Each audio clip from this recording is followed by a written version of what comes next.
We're in Sao Paulo and it's raining for the third round of the season. Ravo once again on pole from Inokui and also Falstad. Then it's iWorld, Tommy, and the DS Andretti of Daf Sanchez. Akari Lopez starts 7th from Milrez and Sebastian Ocampo. Daniel Bogdasarov is 10th from T. Gabo and Santino Milan. Lars Leclerc starts 13th from Ucable and P. Sierra. Then it's the other Braun Honda of David Cameron, Leo, Jack Carter still not really good at qualifying, Marcus Nelson, Michael Novikov, Cosmos, and Vashi Chantan. Well, it's a wet, ripply, and windy day today here in Brazil. With all 5 lights going on, can Ravo make it 3 on the bounce? We go green in Sao Paulo.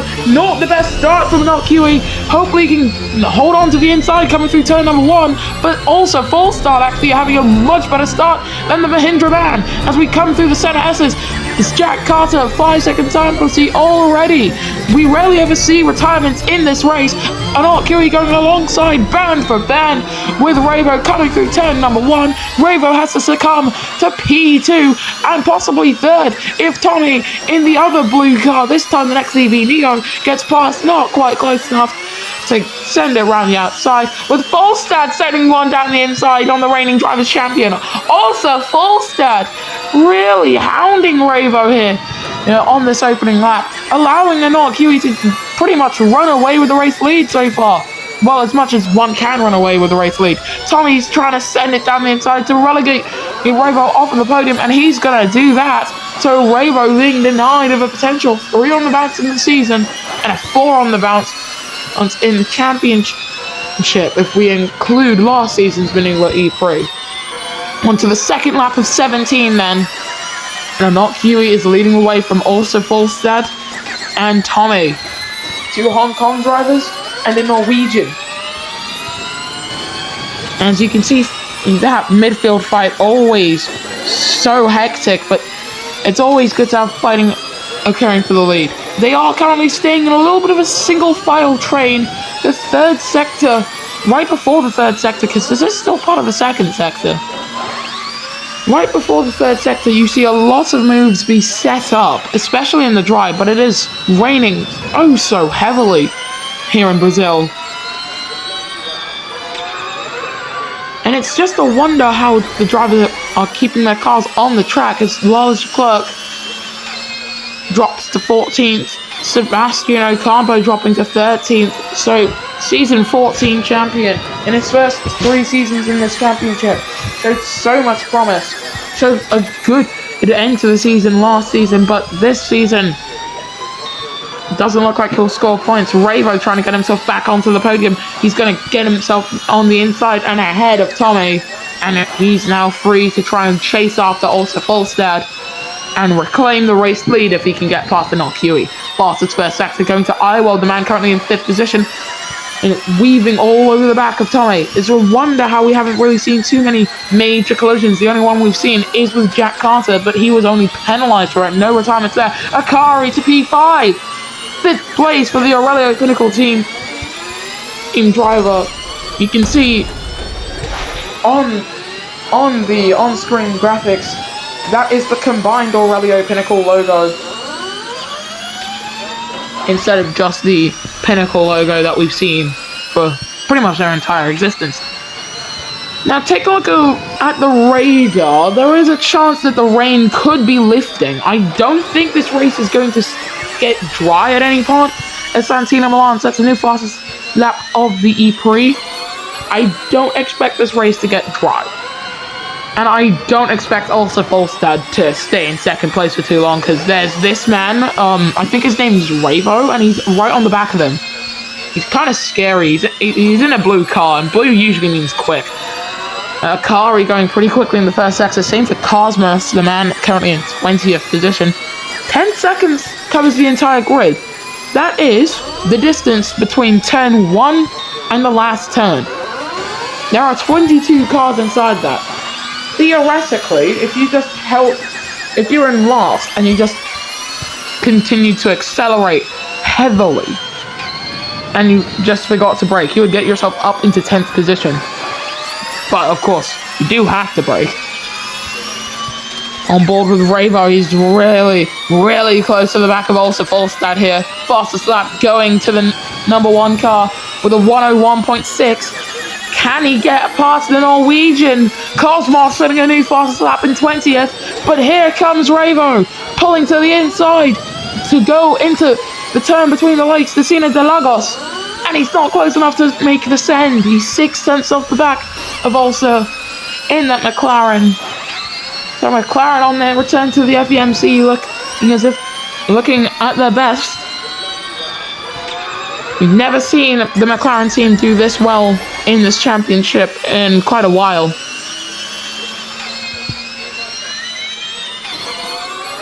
So it's a not QE from Ulster Volstad, Revo, and Akari. Akari's found his way ahead of Tommy. So he's going to be on the back of Revo pretty soon. And I'm currently just wondering, could Revo get passed by the Pinnacle driver? I don't know if he can.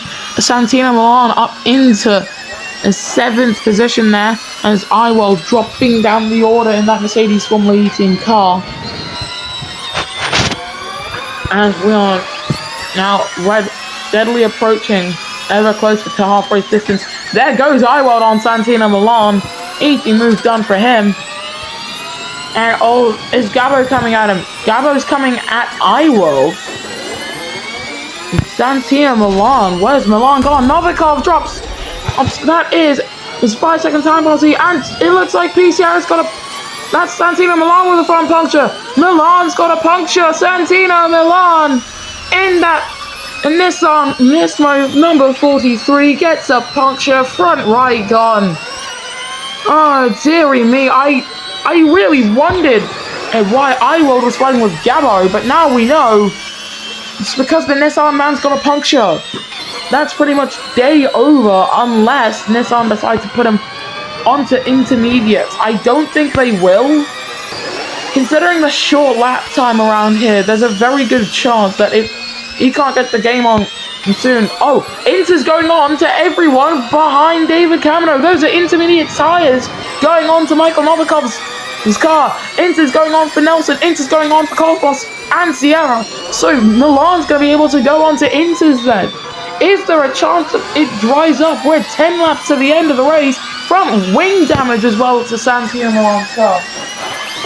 I'm shocked that they're not deciding to retire the car, considering the amount of damage there is to that Nissan. But those are intermediates going on.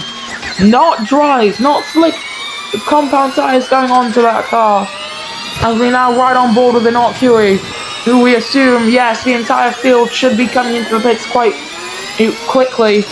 There's a very good chance that Volstad and Ravo could lose positions. Those are dry tyres going on to Ravo's car. It is dry, and they've had to hold him into the pits for quite a long time.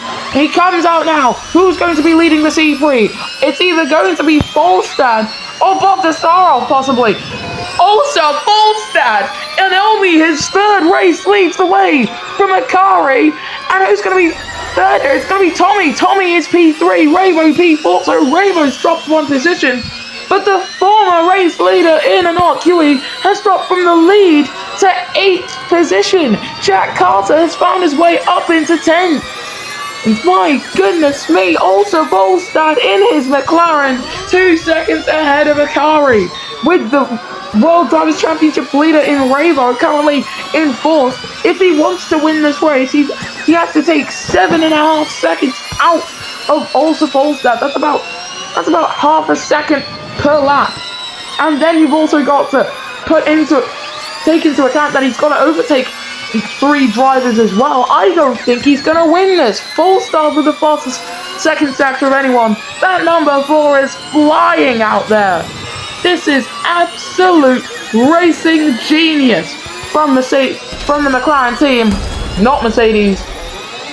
Fastest 3rd sector going to also Volstad as well. So he's doing really well on those softs. However, he might have to pit 1 more time in this race. The guys behind him absolutely will not have to come in. Ravo goes past the Tommy, and he's got attack mode and attack charge, only using the mode right now. So now he's free to chase after Akari. He just has to get out of that 1 second gap between him and the next TV car. It's all about the gaps. It's all about whether or not it's even possible for them to take the win. What the hell is connected? Oh, that's the Williams sponsor. I'm sorry, I get advertisements in real life as well. So it's full stat from Akari from Revo. This is absolutely incredible to see from a rookie in his third race. With 7 to go, it's a 58-second lap time, but Akari is actually setting quicker times. Revo goes faster still. Basher Chantan in 6th. From last on the grid to 6th in the race. Currently, I think he could be able to get himself up into 4th. Third is a big stretch, and there is no way that anyone behind Revo is going to win this race unless the top 2 tangle in a massive collision. But those kinds of crashes are few and far between here in Brazil.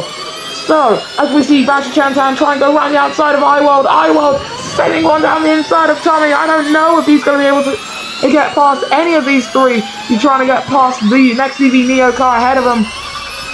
But all of this fighting is actually bringing them just a little bit closer to the back of the Aurelio Pinnacle of Akari, who does not have attack mode on also full stat.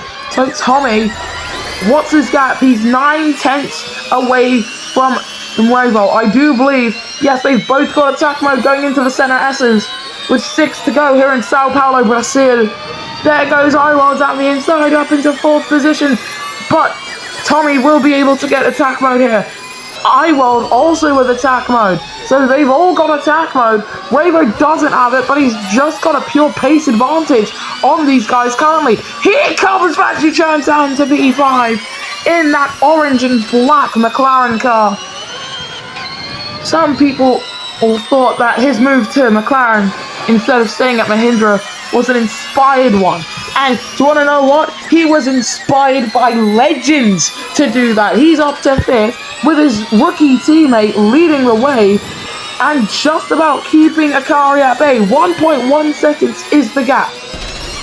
I think this could be very close, possibly even down to the wire. 66% tire wear, so the race leaders will have to stop one more time. Revo and the gang behind him might have to stop one more time, although I think this could just come down to be a one-stop of wet to dry strategy. There is a chance that it's a 2-stopper, but I wouldn't be counting on it. Here comes Basher Chantan again, lunging his way through turn 4. Can he get the car stopped in time? Of course he can. He's also a relatively young driver, but he's up into 4th, and this is McLaren at their best here in Brazil. Ayrton Senna would be smiling if he was still alive. He is smiling up in heaven, where I'm sure he is. With also Fulstad leading this race from an established champion. I have no doubts about it. If Fulstad can just have a better season start, there is no question about it. I do believe that he could become a champion. I don't know if it'll be this season, and on to lap 13 of 17. Here comes Iworld back on Basher Chantan. That's 4th for the Mercedes man. And Revo's just kind of staying there. He's not doing too much. And Akari is solidly now in that 1 second buffer. He can get attack mode now. Here comes Basher Chantan dropping off the back of Iworld. Have those soft tires finally gone off the cliff? And has the fast starting Basher Chantan finally fallen off his high horse? He's trying to defend from Milres. He's also gone past Tommy. So that next TV car not doing its absolute best, but in the hands of Tommy, he's just trying to hustle it around the track as much as he humanly can. And do you want to know something? He's going to try and go around the outside. It's not going to quite work out as Akari coming into pit lane. Akari pits. So he's going to try and make the overtaking the pits. 3 laps to go.